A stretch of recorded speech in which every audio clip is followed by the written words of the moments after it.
Have you noticed how sometimes all it takes is a simple walk and you feel very inspired to create some art? Today I wanted to share with you this real-time watercolor painting inspired by my kind of very regular walk that I took close to my home the other day. I feel the beauty of taking walks close to your home is that you already know the routes and you can therefore really observe the nature around you. And for me, nature is the endless source of inspiration for my arts, and also that's where I feel kind of most inspired to create something, and I want to really take in the beautiful surroundings and landscapes. And I feel very lucky that even though I live in a city, I live very close to this beautiful area of fields and forests so that I can kind of pretend that I'm somewhere in the countryside, even though I'm not. So today I want to inspire you to look at your daily walks or weekly walks in a kind of new way and see and find new sources of inspiration for your art. And that way you can feel much more grounded and inspired, and it really helps you to slow down, which is why I love nature and art so much, because both help me feel grounded and slow down in the midst of everything that's going on in our lives. That being said, as said, I wanted to keep this video in real time so that you can also paint along if that's something you want to do. And I want to share you and I want to show you how I like to layer watercolors and how easy it is actually to create, I would say, even quite impactful landscapes with watercolors simply by taking the time and layering and mixing different colors.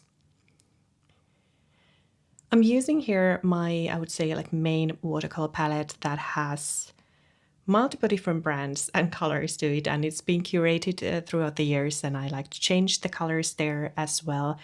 And you don't really need any specific supplies or paints for this. So if you want to paint along, just make sure you have somewhat good quality watercolor paper that can handle lots of water so that you can do this first wet on wet layer, and then just take out your watercolors, whichever you have, and mix the colors and see what kind of greens and grays and different shades of blue you enjoy today, and just go with the flow. That's very much what I did, so that's why you can see me kind of debating every now and then like which color to use, and I just want to create this very rich and inspiring color combinations and mixes. I start the first layer using wet on wet technique, so I added first lots of water throughout the paper, and then I started color blocking. And the first layer is going to look very messy, and don't worry about that, that's kind of the point here.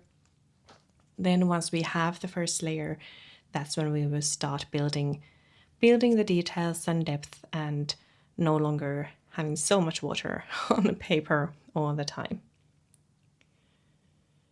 The beauty of watercolor, of course, is that, well, at least I feel that it's such a relaxing medium because you can't really so easily, erase any possible mistakes, if we want to call them that. And with watercolors, I often feel that I really get to the flow stage. I get to the flow state much easier than with some other mediums, and that's why I also wanted to use this medium today. Whenever observing landscapes and then kind of taking them to my art and finding the inspiration, people sometimes ask me like, what are you looking for? How are you observing? What that does actually mean? Well, for me, it means that I look at different colors a lot. I want to see different shapes and colors and how the colors and shapes play together. Especially that day when I was taking a walk, it was a very cloudy day. You can see the sky is not bright and blue and very summery sky. It's very cloudy sky. But at the same time, I could see very, very vibrant greens, which I think is so fascinating, because very often if you feel that the skies would be very gray and dark, you feel that there shouldn't be so much vibrant colors all around you in any other parts of the nature either. But that wasn't the case. I could see very vibrant green fields and grass, and the forest was a beautiful kind of deeper, darker green in the kind of more distant, and that's why it was also very much this kind of deeper and darker. It was lots of kind of pine trees and that kind of forest, which is, I think it has a beautiful coloring of its own. But that's what I really was looking for and looking at, and I was very inspired by those contrasts that I could see, kind of very yellowy green, and then it was this cool misty green in the background. The sky itself was very inspiring. I could have just painted the sky, but in this case I wanted to focus more on the different shades of green. So that's maybe one tip for you today, and what I hope that you get out of this little painting and tutorial is that next time you go for a walk, even if it's very close to your home, just stop. You don't have to always think your walks as some sort of sport or exercise kind of walk, but you can really observe and spend time in nature and observe the different shapes, observe what kind of colors and different shades of greens, for example, you can see, how the sky looks and what the contrast is between sky and the land elements and all that. I think it's so fascinating. As you can see, when we started to add the second layer on the painting, I wanted to give a bit more control to myself. So I'm not adding as much water anymore, and I'm also not wetting the kind of surface that much. I'm using kind of wet on dry technique, that the paper is fairly dry, and then I add the color that I don't add too much water to. That way I can have much more control, and I still want to keep parts of the initial layer also visible. That's the beauty of layering with watercolors, that you can really build on top and decide which parts of the painting benefit from the additional layers and which parts you want to just leave to be and enjoy the fact that you can see the initial first very subtle layers. I'm still building quite, I would say, many layers here and loads of color, so I wanted to really capture those intense colors. But since I'm only using a few of different greens, for example, you can see that I'm going back to the same little pans here on my palette, and I stick to the kind of same greens. That way it doesn't become muddy, even though I would be adding loads of different layers.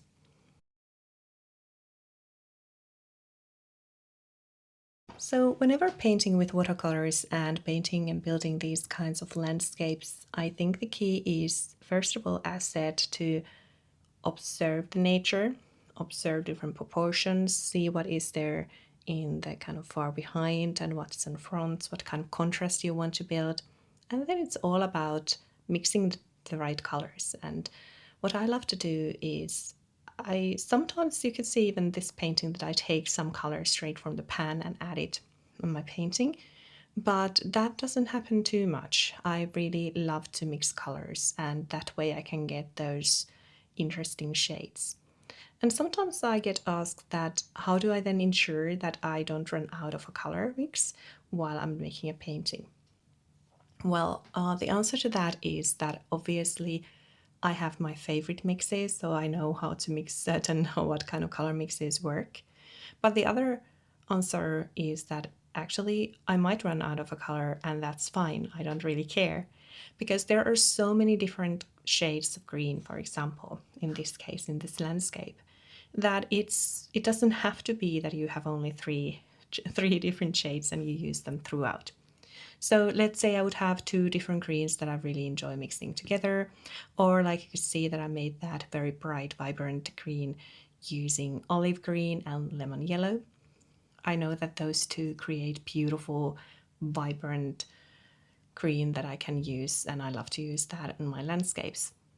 So then the mixing ratio, it doesn't always have to be the same, and even though it's not the same, the colors still go very well together because it is always these two pans that I mix together. So yeah, I'm not sure if that makes sense, but the short answer is you don't have to make sure that you have enough paints to last throughout the whole painting, because that's the beauty of nature. There's lots of variations, and after all, in kind of on this channel, whenever you're watching my videos, the main thing is to enjoy the process, not to achieve the perfect end result. I feel personally the perfect end result is the one where you feel that you have created something that has inspired you and you feel more calm and grounded and you have slowed down. So technique wise and color wise, there is no such thing as perfection, on my opinion. That being said, if you really want to ensure that you have, for example, for your skies or that kind of larger areas, you want to make sure that you have enough of certain color mix. Just make sure that when you have these mixing areas, for example, in your palettes, or you might use a separate dish for your color mixes, just make sure that you create and mix enough of that color. So here you can see that I'm actually creating quite small amounts of color mixes because exactly the reasons like I told you, I don't really mind that I can create different kinds of mixes all the time, but I could also use one of these larger mixing areas and create like loads of certain color mix, and then I would make sure that I have enough of that for the entire painting. Here you can see that I'm starting to add some details. I have this very small brush that I use for interesting details, and it just gets smaller and smaller. But I think this is what brings your landscapes that extra touch and helps you to make them alive. So far you've seen me kind of go with these very large shapes and kind of relaxed brush strokes, but then the closer to end we come, the more details I want to add, especially to forefront. And I do that by using a very small brush and very fine brush strokes, and just that way creating some interest and also helping the viewer to understand what this painting is all about.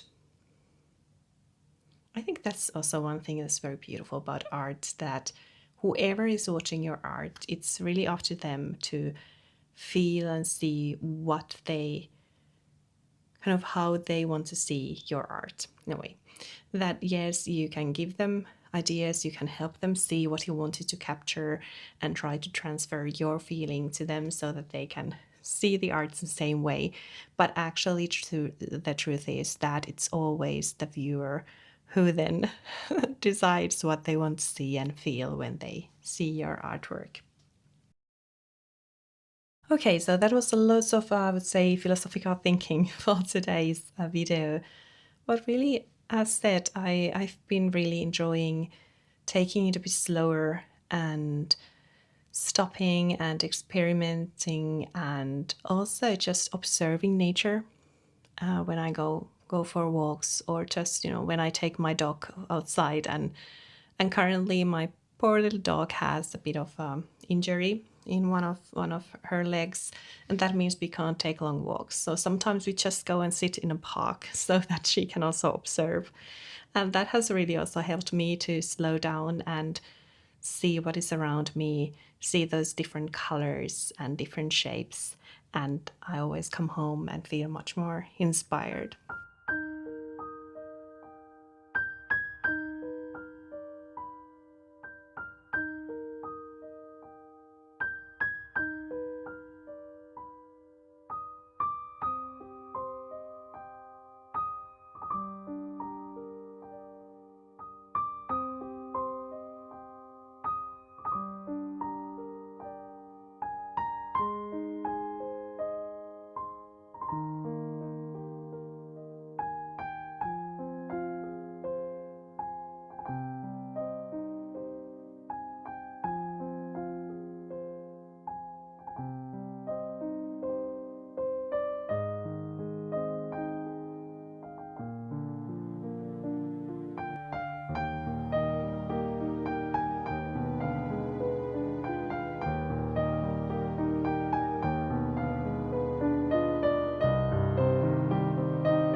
So I want to thank you for watching today's video, and I hope that you feel a bit more relaxed and grounded after this, and I hope that you feel inspired to create something beautiful and inspired by nature this week. So if I could give you some homework, which I never really do here on my channel, but if I could do so today, I would ask you to just stop and observe nature a bit more during the week to come, and maybe even start making those small sketches where you capture different shapes and different things and colors that you observe, and then turn them into just a small painting like this. You could use watercolor, colored pencils, whichever medium you prefer, and just, paint something that comes from the inspiration that nature gives us. So as said, thank you so much for watching, and I hope that you enjoyed this video. And if you did, please give it a like and comment below what kind of beautiful things you have observed during your walks lately. I think that it's always so much fun and also heartwarming to share the inspiration that we get to experience. I will see you very soon in my next video, and until then I hope that you have a wonderful week filled with arts, and I will talk to you soon again. Bye for now.